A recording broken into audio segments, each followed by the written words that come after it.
Les années 80, liberté totale et la peur qui pue la fin du monde. Moi, né en 78, j'étais un pur produit des années 80. On vivait dehors, point barre. Vélo sans casque. On descendait les côtes à fond la caisse. Les genoux qui saignent, pas grave. Les voitures roulaient sans ceinture, ou presque.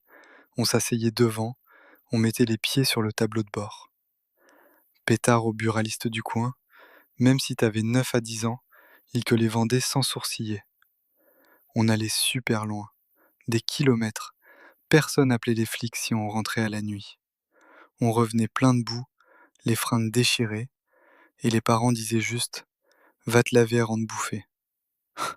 C'était l'éclat total. Une liberté que les gamins d'aujourd'hui peuvent même pas imaginer. Hyper contrôlé, casque obligatoire, parents qui traquent le téléphone. Nous, on était free, vraiment free. Et puis, sans prévenir, la claque. Pas une petite frayeur de film d'horreur, non, la vraie, celle qui te rentre dans les os. D'abord, c'était les infos, la télé, les docs qui passaient sans filtre. Hiroshima montrait direct, les gens qui fondent, les ombres gravées sur les murs, les brûlés vifs qui se traînent. Pas de si c'est trop dur, changez de chaîne. Juste, regarde, c'est ça une bombe atomique. Et on nous balançait des simulations. Si les Russes attaquent, voilà ce qui arrive à Paris. Feu partout, gens qui se tordent de douleur, peau qui part en lambeaux, radiation qui te bouffe de l'intérieur. Pas de trigger warning, pas de psy pour te border après. On était exposé à quasi tout et on encaissait. C'était la guerre froide. L'URSS, c'était l'ennemi absolu. Le monstre qui pouvait tout raser en 20 à 30 minutes. Reagan d'un côté, les tanks soviétiques de l'autre. Et nous au milieu, gamins qui savaient déjà que la vie pouvait s'arrêter net. Et en 86, bam, Tchernobyl.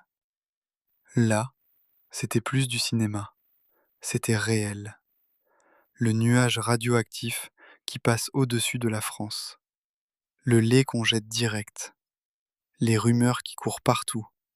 Attention, les bébés mutants, les chiens à 3 têtes, les malformations comme dans La Spirale, le dessin animé qui foutait les jetons.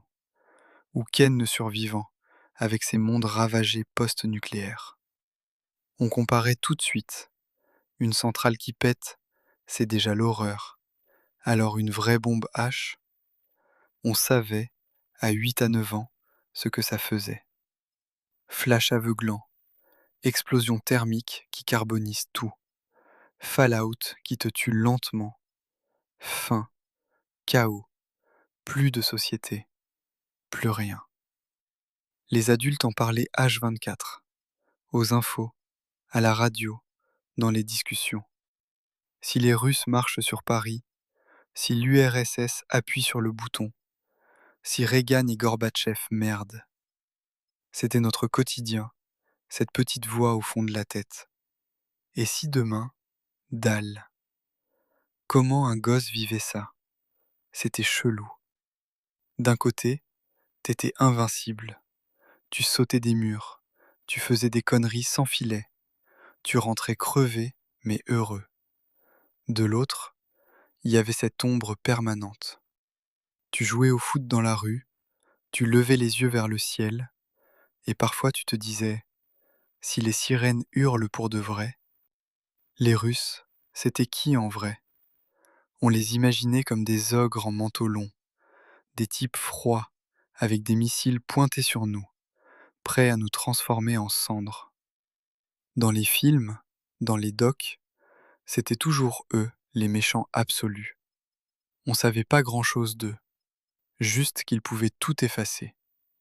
Et pourtant, on continuait à jouer, à rigoler, à vivre. Parce que qu'est-ce qu'on pouvait faire d'autre? Pleurer? Se cacher sous le lit? Non. On serrait les dents et on pédalait plus fort. C'était pas une peur qui t'empêchait de sortir, mais elle était là, en bruit de fond constant, comme un cancer invisible. On grandissait avec ça, et on s'en sortait quand même. Mais putain, ce qu'on portait comme poids à votre âge.